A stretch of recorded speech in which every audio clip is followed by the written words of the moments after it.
Presenting Insidious chapter 3। ये कहानी first और सेकंड पार्ट से पहले की कहानी है, जहां पर हमें क्विन नाम की एक टीनेजर लड़की को दिखाया जाता है। उसकी मॉम की 1 साल पहले मृत्यु हो गई थी।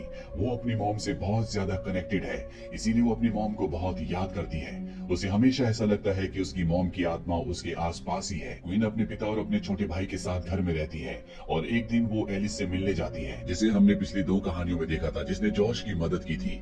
एलिस हालांकि अभी काम नहीं करती, वो रिटायर हो चुकी है, लेकिन जब वो क्विन का प्यार उसकी मॉम के लिए देखती है तो वो उसे उसकी मॉम की आत्मा से कनेक्ट करने के लिए राजी हो जाती है और अब ये दूसरी दुनिया में आत्माओं से संपर्क करते हैं। लेकिन तभी यहाँ पर एलिस को किसी और की आवाज सुनाई देती है जो उसे मारने की धमकी देता है, इसीलिए इस प्रोसेस को यहीं पर खत्म कर दिया जाता है। एलिस क्वीन को समझाती है कि अपनी मॉम की आत्मा से कभी भी संपर्क करने की कोशिश मत करना, क्योंकि जब आप दूसरी दुनिया से यानी कि आत्माओं की दुनिया से आत्माओं से संपर्क करते हो, उन्हें आवाज देते हो, तो दूसरी आत्माएं भी उस आवाज को सुनती है, जिसके परिणाम बहुत ही खतरनाक हो सकते हैं। क्वीन वापस अपने घर आ जाती है। अगली सुबह वो अपने थिएटर के ऑडिशन के लिए जा रही होती है। तभी उसके पिता कहते हैं कि तुम्हें अपने भाई को तैयार करना चाहिए, तुम्हें अपनी जिम्मेदारियों को समझना चाहिए। लेकिन क्वीन अपने पिता की बात नहीं सुनती और थिएटर में ऑडिशन के लिए आ जाती है। और जब वो अपने ऑडिशन के लिए प्रैक्टिस कर रही होती है तो वो देखती है कि दूर से एक साया उसे हाथ हिला रहा है। क्वीन को कुछ भी समझ में नहीं आता।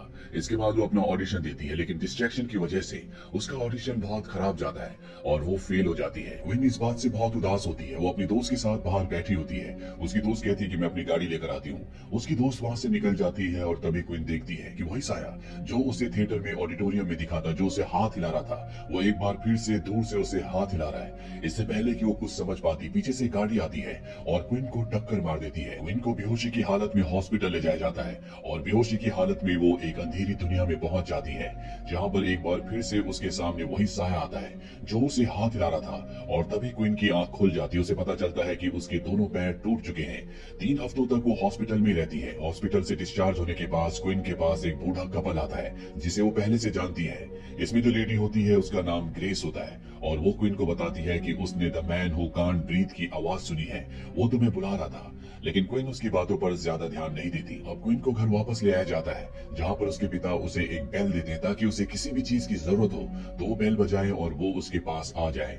लेकिन घर पर अजीब अजीब सी घटनाएं होना शुरू हो जाती है। कभी कभी बेल अपने आप ही बजने लगती है और एक रात को दीवार की दूसरी तरफ से, जहाँ पर उसके नेबर रहते हैं, कोई नॉक करता है। इसके बाद क्वीन भी नॉक करती है और जितनी बार वो नॉक करती है, दीवार के दूसरी तरफ से उतनी बार नॉक होता है। उसे लगता है कि उसका पड़ोसी उसके साथ मजाक कर रहा है, इसीलिए वो उसे टेक्स्ट करती है।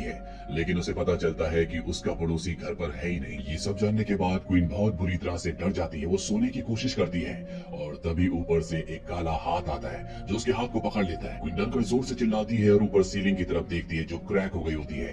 अब उसके पिता भी यहाँ पर आ जाते हैं। क्वीन उन्हें सब कुछ बताती है। इसके बाद उसके पिता ओनर के साथ ऊपर वाले फ्लैट में जाते हैं, जहाँ पर कोई भी नहीं रहता, लेकिन यहाँ फ्लोर पर किसी के कदमों के निशान होते हैं। इन्हें कुछ समझ नहीं आता कि यहाँ पर कौन आया था। वहीं दूसरी तरफ एलिस को दिखाया जाता है, जिसे एक बहुत बुरा सपना आता है और ये सपना होता है क्वीन के बारे में। वो उसका नाम अपनी डायरी में लिख लेती है और सोचती है कि उसे क्वीन की मदद करनी चाहिए, इसीलिए वो एक बार फिर से आत्माओं की दुनिया में जाने की कोशिश करती है।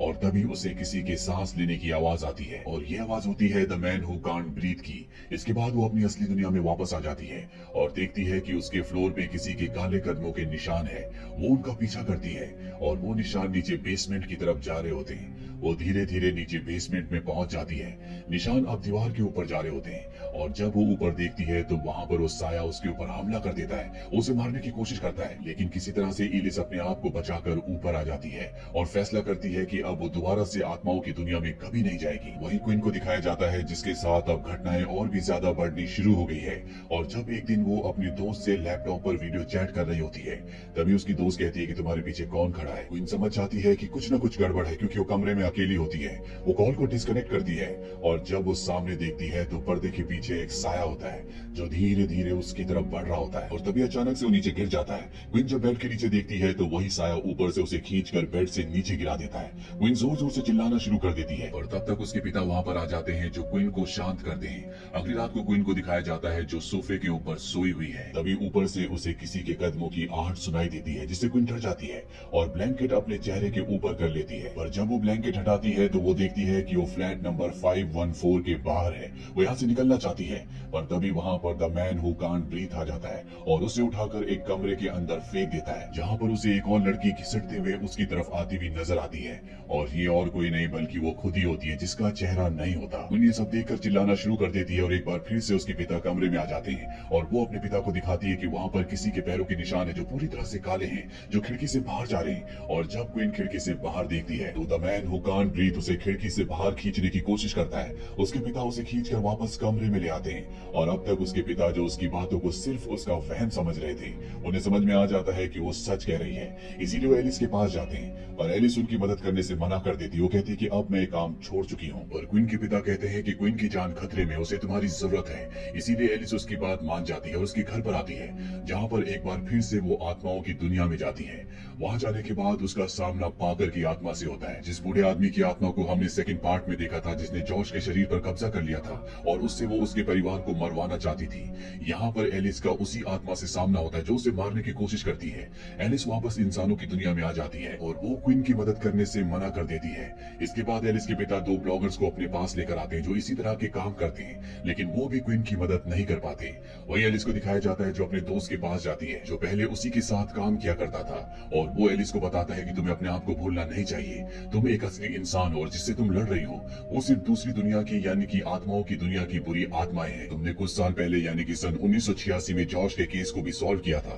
तुमने उसकी यादों से पाकर की यानी कि उस बूढ़े आदमी की आत्मा को मिटा दिया था जो उसे दूसरी दुनिया में ले जाना चाहती थी और उसके शरीर पर कब्जा करना चाहती थी। और यही कारण है कि जब तुम आत्माओं की दुनिया में गई तो पाकर की आत्मा ने तुम पर हमला किया, तुम्हें मारने की कोशिश की, लेकिन वो सिर्फ एक आत्मा है और तुम असलियत हो। तुम असली दुनिया से वास्ता रखती हो। तुम अपनी शक्तियों से क्वीन की मदद कर सकती हो। और अब एलिस क्वीन की मदद करने के लिए तैयार हो जाती है। वो क्वीन के घर पर भी आती है, जहाँ पर क्वीन के पिता उन दो लोगों को घर से निकाल रहे होते हैं, जिन दो लोगों को उन्होंने क्वीन की मदद करने के लिए बुलाया है। दरअसल उन्हें पता चल गया होता है कि ये दोनों फ्रॉड हैं, लेकिन एलिस कहती है कि मुझे इन दोनों की जरूरत पड़ सकती है। और अब वो क्वीन के पिता को बताती है कि आत्माओं की दुनिया से बहुत सारी आत्माएं इंसानों की दुनिया में आना चाहती है, जिसके लिए उन्हें दूसरे शरीर की जरूरत होती है। और जब क्वीन का एक्सीडेंट हुआ था तो the man who can't breathe ने उसकी आधी आत्मा पर कब्जा कर लिया था, जो आत्माओं की दुनिया में फंसी हुई है। और अगर उसने क्वीन की आधी आत्मा पर और कब्जा कर लिया तो वो हमेशा के लिए इंसानों की दुनिया में आ जाएगा और तबाही मचाएगा। इसीलिए अब हमें आत्माओं की दुनिया में जाना होगा और क्वीन की आत्मा को वापस लाना होगा। और इसके बाद वो एक बार फिर से आत्माओं की दुनिया में चली जाती है, जहाँ पर सबसे पहले वो एक आत्मा से मिलती है जो उसी बिल्डिंग में रहा करती थी जहाँ पर क्वीन रहती है। वो बताती है कि the man who can't breathe ने मुझे आत्महत्या करने पर मजबूर किया और उसके बाद मेरी आत्मा को यहाँ पर कैद कर दिया। एलिस उससे the man who can't breathe का पता पूछती है, वो उसे बता देती है और अब एलिस उस जगह पहुंच जाती है जहाँ पर पाकर की आत्मा यानी कि बूढ़े आदमी की आत्मा उस पर हमला करती है, लेकिन उसके अंदर अब पहले से ज्यादा आत्मविश्वास है, इसीलिए वो उसे अपने आप से दूर कर देती है। यहाँ से आगे बढ़ने के बाद वो एक कमरे में पहुंचती है जहाँ पर बेड के ऊपर एक आदमी की आत्मा बैठी होती है। और जब वो उसके पास जाती है तो यह और कोई नहीं बल्कि उसके हस्बैंड की आत्मा होती है, जिनकी 1 साल पहले मृत्यु हो गई थी। एलिस उस आत्मा को देखकर बहुत खुश होती है क्योंकि वो हमेशा से अपने हस्बैंड की आत्मा से मिलना चाहती थी। लेकिन बातों ही बातों में उसके हस्बैंड की आत्मा उसे एक चाकू देती है और कहती है कि तुम्हें भी आत्महत्या कर लेनी चाहिए ताकि हम दोनों आत्माओं की दुनिया में एक साथ रहें। पर एलिस समझ जाती है कि ये उसके हस्बैंड की आत्मा नहीं है, इसीलिए वो उस पर वार कर देती है और the man who can't breathe को सामने आने के लिए कहती है। The man who can't breathe उसके सामने आता है, वो उससे पूछती है कि क्वीन कहाँ पर है और तभी क्वीन वहां पर आती है। दरअसल क्वीन की आधी आत्मा है जिसे the man who can't breathe ने यहाँ पर कैद कर रखा है। एलिस क्वीन की आत्मा को लेकर यहाँ से उस जगह पहुंच जाती है जहाँ पर उसका घर है और इसके बाद वो फिजिकल वर्ल्ड में यानी कि इंसानों की दुनिया में वापस आ जाती है। लेकिन वहां पर the man who can't breathe ने क्वीन की आधी आत्मा पर कब्जा कर रखा है, इसीलिए एलिस सबको बताती है कि यहाँ से आगे क्वीन को अपनी लड़ाई खुद लड़नी होगी। वही क्वीन को दिखाया जाता है जिसका शरीर अब पहले से भी ज्यादा कमजोर पड़ रहा है, यानी कि आत्माओं की दुनिया में वो पूरी तरह से जाने वाली है। उसकी आधी आत्मा जो यहाँ फिजिकल वर्ल्ड में है वो भी आत्माओं की दुनिया में खींची चली जा रही है। सब क्वीन का हाथ पकड़ लेते हैं और तभी एलिस से एक और आत्मा कांटेक्ट करती है। ये होती है ग्रेस की आत्मा, उसी औरत की आत्मा जो क्वीन से हॉस्पिटल में मिलने के लिए आई थी। उसने क्वीन से कहा था कि मैंने the man who can't breathe की आवाज सुनी है, वो तुम्हें बुला रहा है। दरअसल इसकी भी मौत हो गई होती है और ये एलिस को बताती है कि क्वीन की मॉम ने मरने से पहले उसकी डायरी में एक लेटर लिखा था, जो लेटर उसकी ग्रेजुएशन की कंप्लीट होने से पहले पढ़ा जाना था, लेकिन वो लेटर कभी भी क्वीन को नहीं मिला। और अब एलिस क्वीन की मॉम के लेटर को उसके लिए पढ़ने लगती है, जिससे उसकी आत्मा को शक्ति मिलती है। साथ ही आत्माओं की दुनिया में दिखाया जाता है कि क्वीन अपनी मॉम की आत्मा को देखती है जिसे वो हमेशा देखना चाहती थी।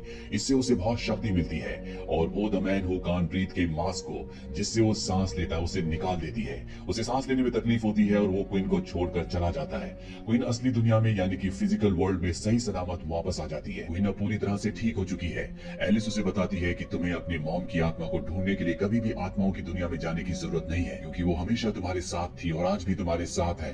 यहाँ पर जो दो लोग होते हैं जिन्हें क्विन के पिता ने क्विन के लिए बुलाया था, तो क्विन को ठीक नहीं कर पाए थे, अब वो एलिस के साथ मिलकर काम करने का फैसला करते हैं ताकि ये तीनों की तीनों मिलकर लोगों की भलाई कर सके, उनकी मदद कर सके। एलिस वापस अपने घर आ जाती है और घर आने के बाद वो देखती है कि उसका डॉग अंधेरे की तरफ भौंक रहा है। एलिस उस तरफ देखती है और तभी उसके पीछे से एक डीमन का चेहरा उभरता है जो पूरी तरह से लाल होता है। इसी के साथ ये कहानी यहीं पर खत्म हो जाती है। इस कहानी के बाकी के सभी पार्ट्स के लिंक्स हमने नीचे डिस्क्रिप्शन में दिए हुए हैं। ये फिल्म ईयर 2015 में रिलीज हुई थी। IMDb पर इसकी रेटिंग है 6.1। इस फिल्म का बजट था $11 मिलियन और बॉक्स ऑफिस पर इसने कमाई की थी $113 मिलियन की। उम्मीद करते हैं कि ये कहानी आपको पसंद आई होगी।